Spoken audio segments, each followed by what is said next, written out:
going to do this.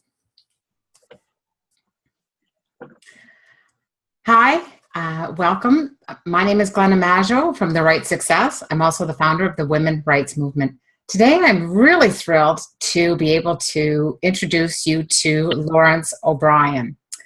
Now, Laurence is an author of 4 published suspense thrillers. His 5th one is coming out this year, which is really exciting. After university, Laurence spent 25 years in the IT industry. He grew up in Ireland and currently lives in Ireland. His first book was published, or first story, pardon me, was published at the age of 10. That's really awesome. And Laurence is also really involved with, he is on the Irish Writers Union. He also hosts a live crime writers meeting group every month. Laurence is also the founder of Books Go Social. In 2007, one of his novels was chosen as Outstanding Novel at a California Writers Conference. In 2012, his novel Istanbul Puzzle was shortlisted as Crime Novel of the Year. So I really am thrilled to welcome Laurence, and I just wanted to mention your motto because I think it's just so cool. Not all who wander are lost. Welcome, Laurence. Thank you very much. That was a really nice introduction, and welcome everybody to Dublin. I'm speaking to you from Dublin. And I lived for 10 years in London, but I'm now back in Dublin, and we run the Dublin Writers Conference here as well. But this is an introduction to me and what we do, and hopefully it will also help you as an author, provide some practical advice to you as an author. So my personal background is I spent a long time, many years, about 10 years, trying to get published. I wrote almost every day, and I started with a historical novel, quite literary, and then I decided to become a genre writer. I actually like genre books. I like mystery novels and crime novels, so I decided to write a genre novel, and that was the Istanbul Puzzle. And winning that prize at the Southern California Writers Conference was great. It really helped me, and it gave me confidence that I was on the right track. You know, I don't know if you feel that sometimes this was like 7 years into my writing journey, and I wasn't sure if I was on the right track. So winning that prize gave me that confidence. And after that, in 2009, I actually found Twitter and read for about the 3rd time. I had a subscription to Writer's Digest magazine, and I read for the 3rd time that writers should have a blog. So I put together a blog, and I put together a Twitter account and started following people back in 2009. And within 11 months, I had a publishing contract from HarperCollins in London. And it was my first book, which is the Istanbul Puzzle, went on to be translated into 10 other languages, which was wonderful. And HarperCollins published 3 other books, and then I went on to self-publishing after that. So the 3 others were the Jerusalem Puzzle, the Manhattan Puzzle, and I self-published the Nuremberg Puzzle after that. And the next book is the Cairo Puzzle. And I'm actually off to Cairo on the 1st of February. I'm heading to Cairo and to make sure I get the feel and the smells and the look of it right. So the Cairo Puzzle will be out in April. I'll just add some of those touches into it, and it's almost finished, and it'll be out in April. But what I found after being published by HarperCollins was that I had a huge following. They did various things for me, some really nice interactive maps and things of Manhattan, and we built up a big following. I did a lot of blogging, and I started helping other authors. And Books Go Social came from that, which is really about helping other authors, to promote themselves, making sure that they're not charged a lot of money. And we have a new author team system to help them do that, and providing promotion on Twitter and various other channels. So hopefully that starts the ball rolling, Lena. Awesome. Great. So it sounds like you do a lot of real life research, not just going on the internet and finding stuff, but you actually go and do a lot of real life research for your novels. What difference do you think that makes to your stories? Well, it's great fun. This is part of the one of the fun parts of being a writer is you've got a good excuse to say, right, I'm off to Cairo. you you get a pass. So I've been to Istanbul and I've been to Nuremberg in Germany, a very interesting city. And I lived in London quite a bit, written there. And actually, I'm going to San Francisco again in April to do some research there because I have another book written about San Francisco. And I've been to Istanbul and I've been to Jerusalem. That was fascinating, I can tell you. Bit dangerous, having guns pointed in your face, but I survived, which is the main thing. But I think if you want to be an adventure writer, you have to take on some of this. And it is the fun part. Researching, getting it right, trying to get it right, particularly the smells and the feel and the food you're going to eat. Yeah, some of it you can see on Google Maps, but you're never quite sure what they're going to serve in that little cafe. You don't quite see what type of coffee or what type of biscuits they give you, you know. So it's nice to add it. I know it's not always possible. And I wrote a section in a city which is at war now in Mosul in Iraq. And I don't think I'll be visiting there anytime soon. So it's not always possible to go either for budget reasons or whatever. It's not always possible. And it's authenticity in how you feel. And if you're in a similar location, so if it's a desert, if you're familiar with deserts or familiar with the situations that people are in, that can really help. But I think we could all dig deep. How would we write science fiction, for instance? How could we write about other galaxies? We can't visit them. But it's authenticity in the story, which is important, and the feelings that the story creates and the loyalties, and moving a story from being located in one place to being located out in another galaxy. Right. So, I mean, I agree with you. The research, I mean, that's got to be the best part when you can actually go and do it. And when not, I know that there's certain things I reach out to people. I find people that live it and say, hey, can you tell me, this is sort of what I'm getting after I've read, a lot of stuff. Is this really what it's like, or is this? Because, that just adds, I think, a whole lot more depth and reality to the story, right? And just grabs a whole lot more because you got a better sense. So that's really cool. What is your writing process when you start writing a new novel, Laurence? What is your process for starting it and getting it written? Well, it's changed a couple of times. I was a pantser for a long time, and I'm back to being a bit of a pantser at the moment, which is doing it by the seat of your pants, which is, so the current novel, I'm not quite sure what's going to happen right at the end.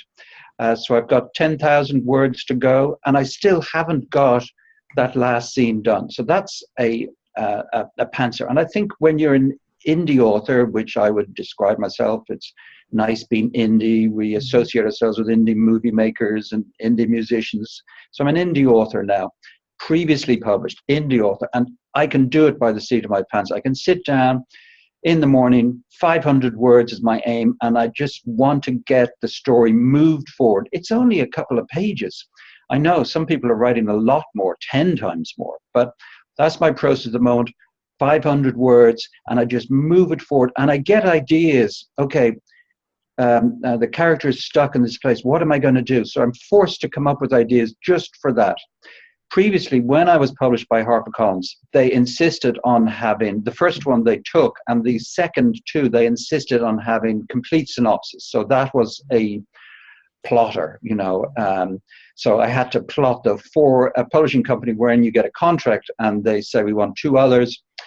Then they wanted a complete synopsis. And there was some room for maneuver, but the layout, it was really only a 2-page synopsis, which they wanted in advance, but the layout was set, and which has some restrictions. It has some good things to it, but I think I'm going back to being a pantser.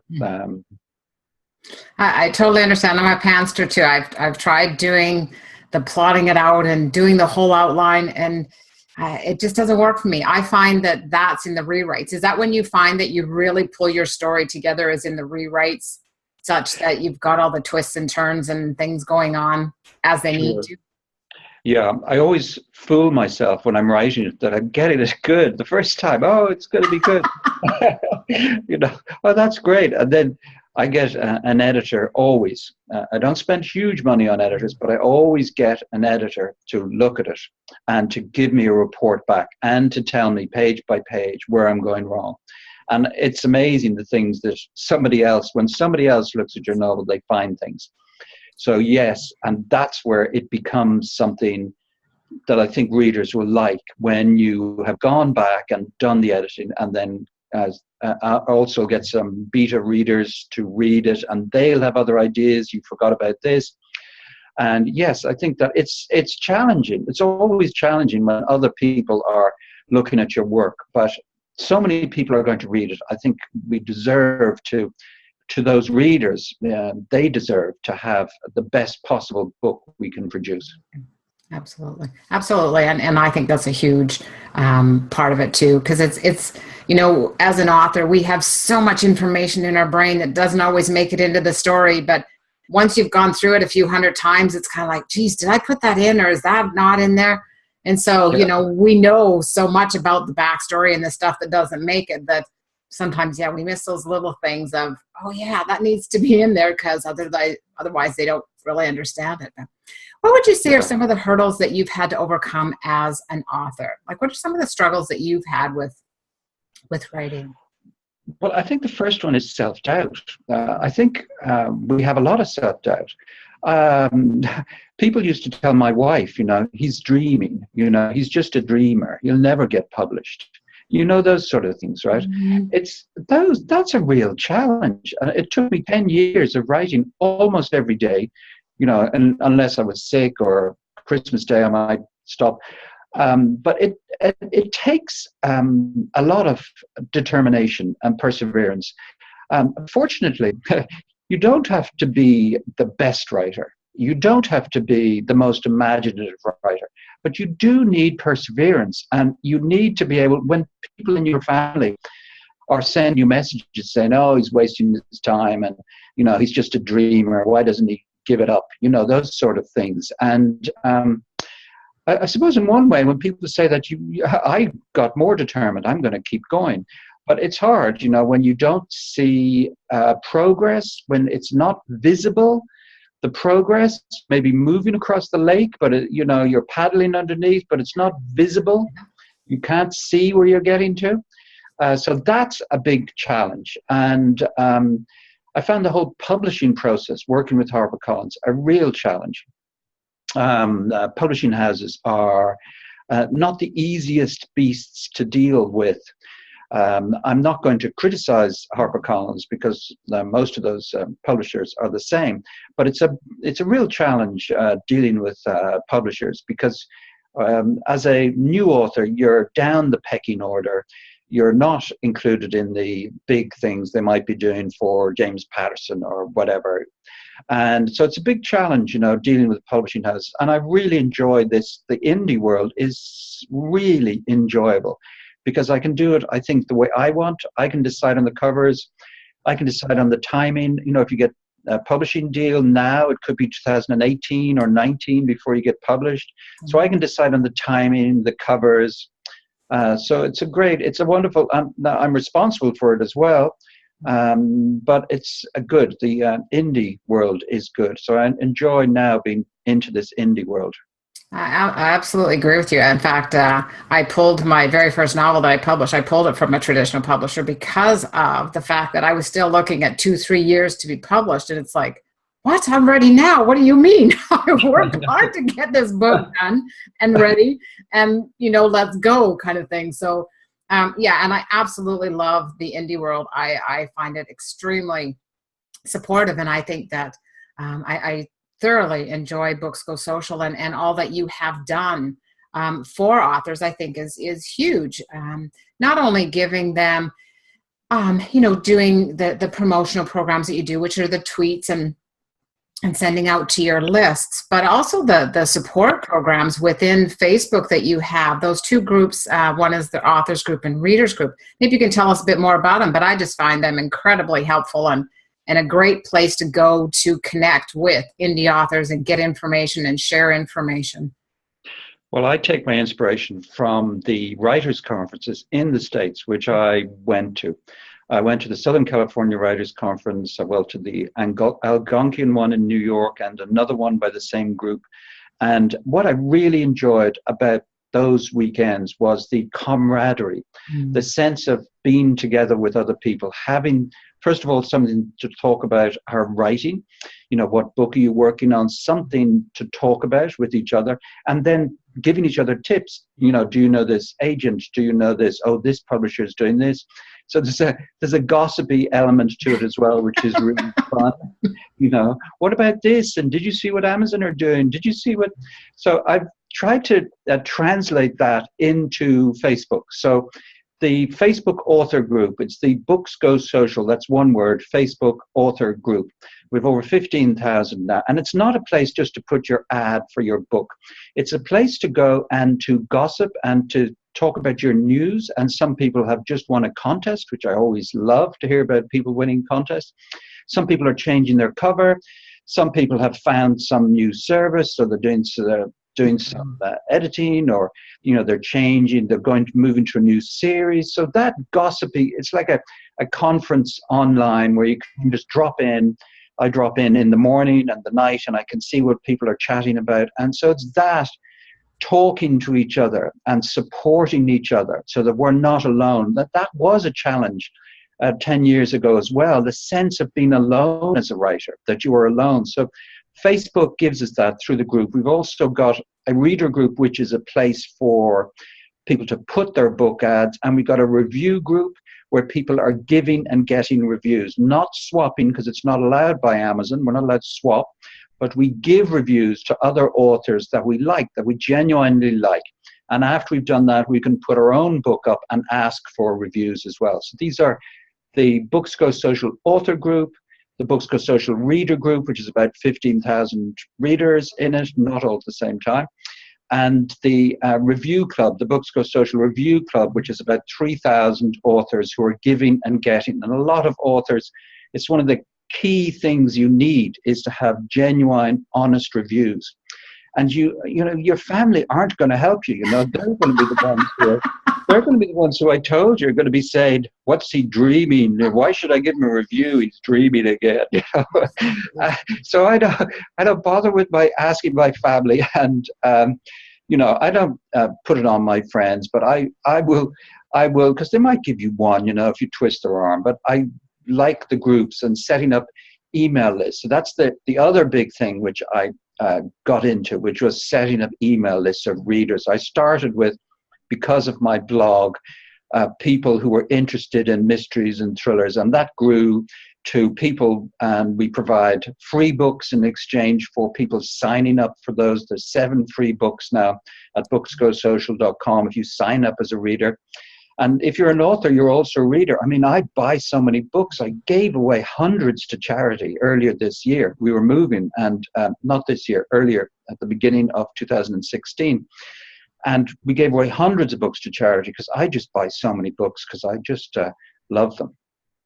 Yeah, I hear you. And I think if you're an author, you need to be reading. I mean, that to me is one of the key things that makes us better authors, right? Is just getting a whole new understanding of stories, and just to get out of our own, right? Just to have that escape. But so just one last thing, Laurence, what is a tip that you would give authors, pardon me, that are just starting out, that are just getting going with, wanting to publish, wanting to jump into that whole world? What would you tell them?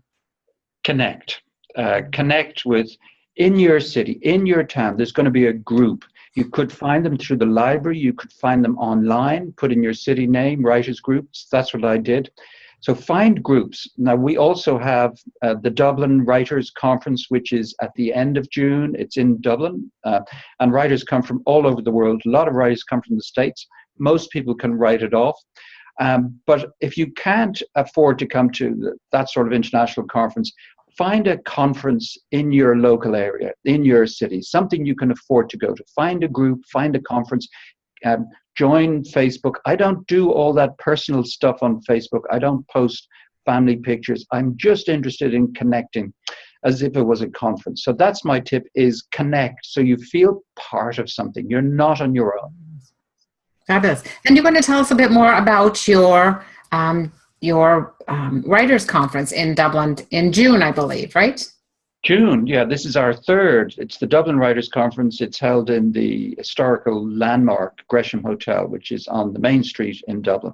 And we have some fabulous speakers coming this year. Heather Graham, the multi-New York Times best-selling author, who is just a wonderful lady. I met her on a panel at Sleuthfest in Florida last year.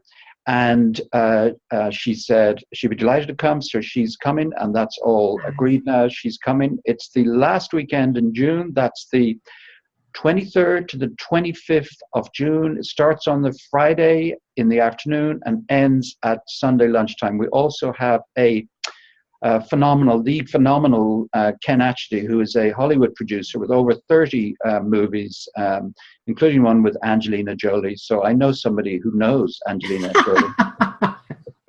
I don't know what that's worth, but Ken is a phenomenal person. He's one of those people who he was a Fulbright professor in Bologna, and he was vice chairman of Penn, and anyway, he's got a long list of things, but also a genuinely nice, positive person, always interested in stories, and I just love that.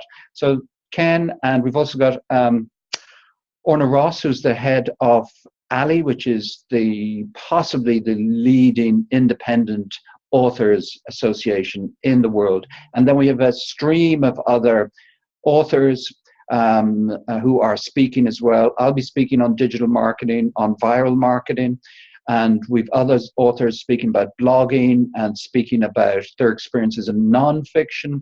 And so a whole range of speakers over the whole weekend, and an award dinner. We've had Irish musicians at that award dinner on the Saturday night. Last two times we had a fiddle player, and we've got speeches and awards, of course, as it's an award dinner. It's not as big as the Oscars, not yet, but it's fun, and we have a great time, and everybody is welcome. And on Friday night, we have a reading. Everybody, all the authors who want to read can stand up in front of an audience and read from their work. So we get people involved, and that's part of coming to Dublin. Get people involved, be sociable, find out what your stories are, make connections, network with other people. That's what the conference is about. Oh, it sounds amazing. How can people learn more about it? You can look it up online if you put in Dublin Writers Conference or smarturl.it/Dublin Conference, smarturl.it/Dublin Conference. And you should also be able to find it on Google if you search for the Dublin Writers Conference. It should come up number one. I hope so, because we're the only one. Sounds amazing. It sounds incredible. Well, thank you so much for your time today, Laurence. Is there anything else that you'd like to share? No, that's great. I just wish everybody who's watching the best of luck. And remember, get involved, community, support each other. Absolutely. Absolutely. It makes a world of difference. Well, thank you. I am absolutely thrilled to have been able to interview you today, Laurence. Thank you, everyone. My name is Glenna Maggio, award-winning author and the Right Success Coach.